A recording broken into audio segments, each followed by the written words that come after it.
19:39. Está ya con nosotros al teléfono don Osvaldo Rosales, economista experto en comercio internacional y quien fuera el jefe negociador del Tratado de Libre Comercio con Estados Unidos. Don Osvaldo, ¿cómo está usted? Muy buenas tardes. Osvaldo, buenas tardes. Hola, Paula, hola, Rafael. Gracias por esta conversación con la prueba de ADN más atingente y contingente que nunca a propósito de lo que ha pasado en Estados Unidos con estos anunciados anuncios, no valga toda la redundancia, de Donald Trump y esta para muchos ya la declaración de guerra arancelaria al resto de los países del mundo. Partamos en términos generales. ¿Cómo se observa lo que ha pasado hoy en Washington? ¿Cómo se observa estos anuncios de Donald Trump, estos aranceles particularmente altos para China, particularmente altos también para la Unión Europea? Ya nos vamos a meter en lo que pasa con Chile. Mira, yo creo que es un día sin duda histórico, por malas razones. Trump está decretando el fin de la globalización neoliberal que partió con Margaret Thatcher y Ronald Reagan, 79-80, y da inicio a un periodo que no sabemos bien cuánto irá a durar, pero que por de pronto ubica a la principal economía del mundo en un escenario de autarquía y de agresión comercial al resto del mundo.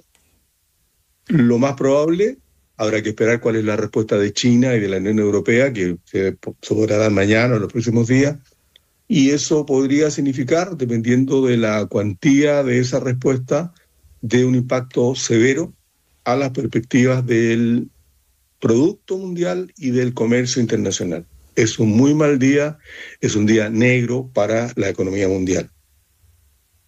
Ya, a ver, en términos de la relación de Estados Unidos con sus socios comerciales, la Unión Europea, China, en mayor medida, este grupo de los 15, excluyó Trump a Canadá y México porque ya los había incluido en otra alza de aranceles.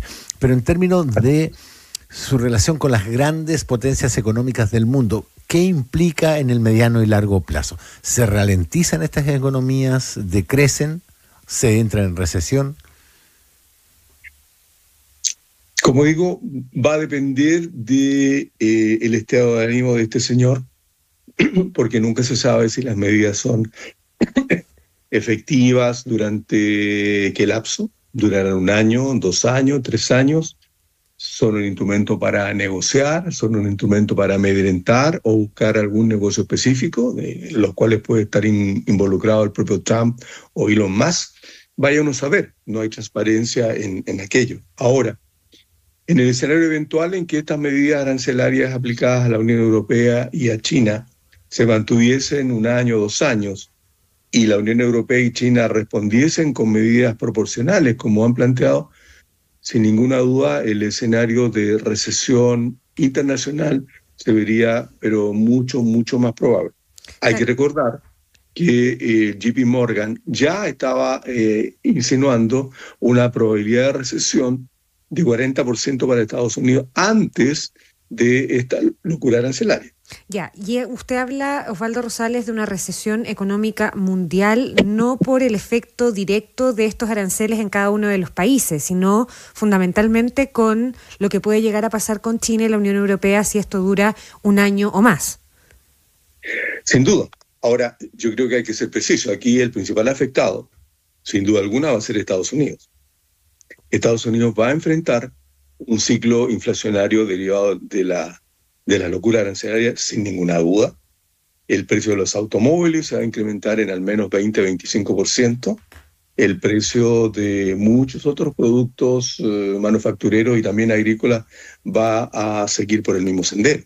Entonces hay que esperar cuál va a ser la reacción del consumidor norteamericano, al cual Trump le ha insinuado, le ha dicho más recientemente, que esto puede significar dolor transitorio, pero riqueza y bienestar en el plazo mediano. Hay que ver cómo está la paciencia del ciudadano norteamericano. Hay que tener en cuenta también, los datos indicaban a minutos de las medidas de Trump una caída bastante severa en las bolsas.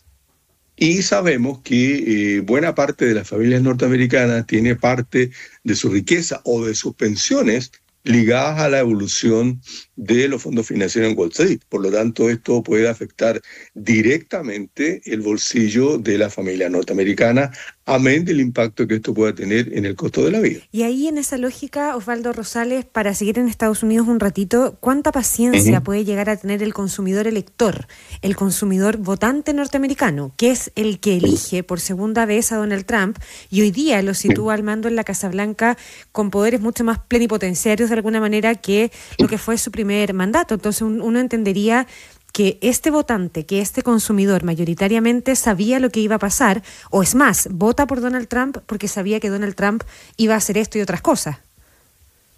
Yo creo que vota por Trump por otras razones, no tenían contemplado, creo yo, que iba a haber un factor inflacionario. Hay que recordarse que Trump anunció que iba a terminar la inflación en 24 horas, ¿no?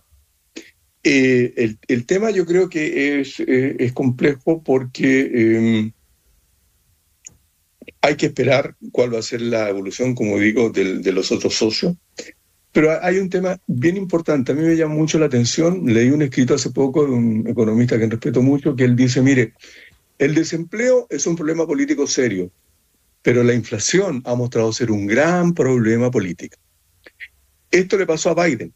Cuando uno mira los resultados económicos de la administración Biden, son realmente de los mejores en 40 años, en términos de producto, de evolución del salario, de expansión de las ramas manufactureras, etcétera, etcétera. Pero tuvo una dificultad, que fue la tasa de inflación, derivada de la situación internacional, de la invasión rusa a Ucrania y también de los apoyos a las familias durante la pandemia que los aplicó precisamente Trump. Y el electorado norteamericano, en el ámbito estrictamente económico, no perdonó esa elevada inflación. Yo creo que algo parecido le puede pasar a Trump. Y para el resto del mundo, esta alza arancelaria en Estados Unidos, significaría, voy a poner el ejemplo con el producto que más nombró, los autos. ¿Significaría, por ejemplo, la llegada de autos más baratos a otros países precisamente por el cierre del mercado americano o por el mayor valor de mandar autos al mercado americano? Japón, China. Esa es una posibilidad. Es una posibilidad que, por ejemplo, los stocks de vehículos asiáticos o de vehículos europeos hoy día que iban a ir a Estados Unidos puedan explorar también otras oportunidades. Y desde ese punto de vista, economía emergente, que tengan una buena capacidad de crecimiento y el mercado se vaya masificando, es posible que puedan mirar con atención esos mercados. Ahora, obviamente, estos nunca van a sustituir la expansión del mercado norteamericano, sin ninguna duda. Pero entre un mercado cerrado o un mercado con precios prohibitivos, podría tener sentido que exploren otros mercados. Osvaldo. Ahora, quiero destacar otra cosa que es bien llamativa, que los países afectados con aranceles más altos son los países más pobres. Esto me parece una insanidad bestial. Son Vietnam, Camboya, Sri Lanka, y el que tiene el mayor arancel del 99% es Lesoto, un país africano, mediterráneo, el más pobre. Claro. ¿Y ustedes saben cuál es el arancel que le está aplicando a Rusia? ¿No? 0. No, claro. Osvaldo Rosales, estamos conversando con el economista experto en comercio internacional, quien fuera además el jefe negociador del Tratado de Libre Comercio con Estados Unidos. Pero no había un piso de 10% por este trato injusto que prorrateó o para mutualizó. Para evitar que hagan trampa, decía. Y ahí me quiero quedar, porque en ese 10% está Chile. Y entonces quiero aterrizarlo a la realidad de nuestro país, al efecto y al impacto que tiene en Chile, un país que tiene precisamente un acuerdo preferente o un acuerdo de libre comercio con Estados Unidos desde el año 2004. ¿Qué implica este 10%?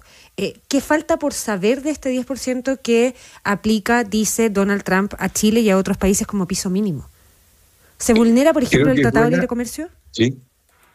Creo que es buena la forma en que planteas la pregunta, porque en mi opinión lo primero que habría que hacer es de manera muy comedida y respetuosa consultarle al IUSTR, que es la agencia de comercio respectiva, de dónde sale ese guarismo del 10%.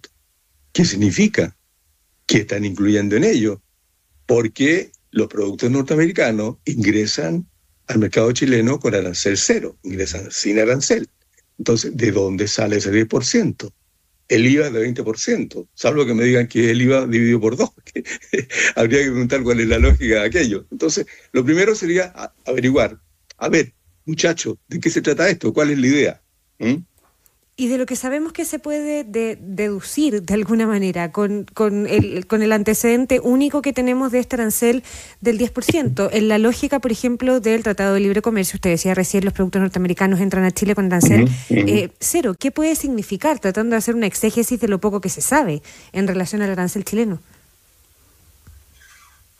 Bueno, si uno supone que se aplica ese arancel urbi et orbi, significa que alrededor del 17% de nuestras exportaciones van a verse afectadas con esa tasa arancelaria inexplicada y que viola radicalmente el acuerdo de libre comercio que soberanamente acordaron ambos países y que fueron sellados a través de la aprobación en su respectivo Congreso. Si los países decentes respetan sus tratados internacionales, estamos aquí frente a una excepción a aquello. Y bueno, yo no soy quien para decirle al gobierno lo que habría que hacer, pero yo entiendo que ya se está trabajando en términos de averiguar qué significa aquello, vincularse con las cámaras de comercio norteamericanas, con los importadores, distribuidores norteamericanos de nuestros productos en ese mercado, y a partir de ahí hacer los lobbies correspondientes, acumular información y también esperar cuál va a ser la reacción de socios principales como la Unión Europea y China, que probablemente definan un escenario o una ecuación más compleja que la que tenemos hoy día, porque por ahora hay solo un jugador en la cancha. Vamos a ver qué pasa cuando ingresen a la cancha otros jugadores que también tienen un gran poder económico y una gran capacidad de poder retaliar exportaciones norteamericanas que le son muy caras a los reductos republicanos. Y para un país que incumple sus obligaciones, ¿hay alguna represalia a nivel internacional? ¿Hay alguna opción para quienes son perjudicados por ese incumplimiento, como por ejemplo Chile? Mira, me recuerdo una anécdota, si tengo tiempo la cuento, pero lo primero es decir que el Tratado de Libre Comercio tiene un capítulo que se llama Solución de Controversia. Entonces, obviamente, el primer paso es indagar de qué se trata ese 10%, acumular la información y si le estima que no se está respetando el acuerdo, acudir a ese capítulo de solución de controversia. Whatever that means. O sea, en el caso de Trump no creo que le importe mucho. Claro. Pero voy a la anécdota. Hace años, cuando terminamos el acuerdo, tuve una reunión con los jerarcas de la SOFOFA, unos 35 representantes, y el señor representante de la papelera, que era don Ernesto, no me acuerdo el apellido, bueno, llaman don Ernesto, de toda la SOFOFA, me hace la misma pregunta, o sea, ¿qué pasa si Estados Unidos incumple el acuerdo? Yo digo, bueno, acudiríamos al capítulo de solución de controversias y ahí haríamos nuestro punto.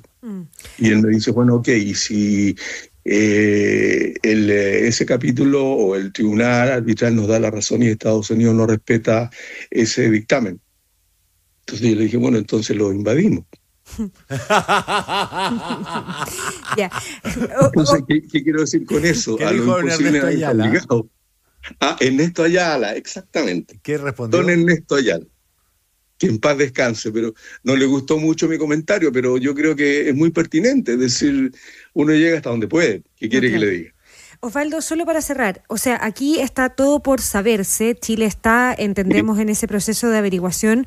Trump lo que dice es que el 10% es el mínimo base, no porque Chile en este caso le esté cobrando, ¿no? Pero lo que sí hay, y es cierto, es que hay un tratado de libre comercio y eso también está por dilucidarse, queda la duda si se puede pasar por encima sin participación del Congreso, eso es. Es decir, en teoría no se puede pasar por encima del acuerdo. Los países tienen la posibilidad de repudiar el acuerdo, lo cual significa que uno avisa a la contraparte con 6 meses de antelación y a partir del día posterior a los 6 meses el acuerdo deja de regir. Pero bueno, eso es entre gente decente, como ya indica.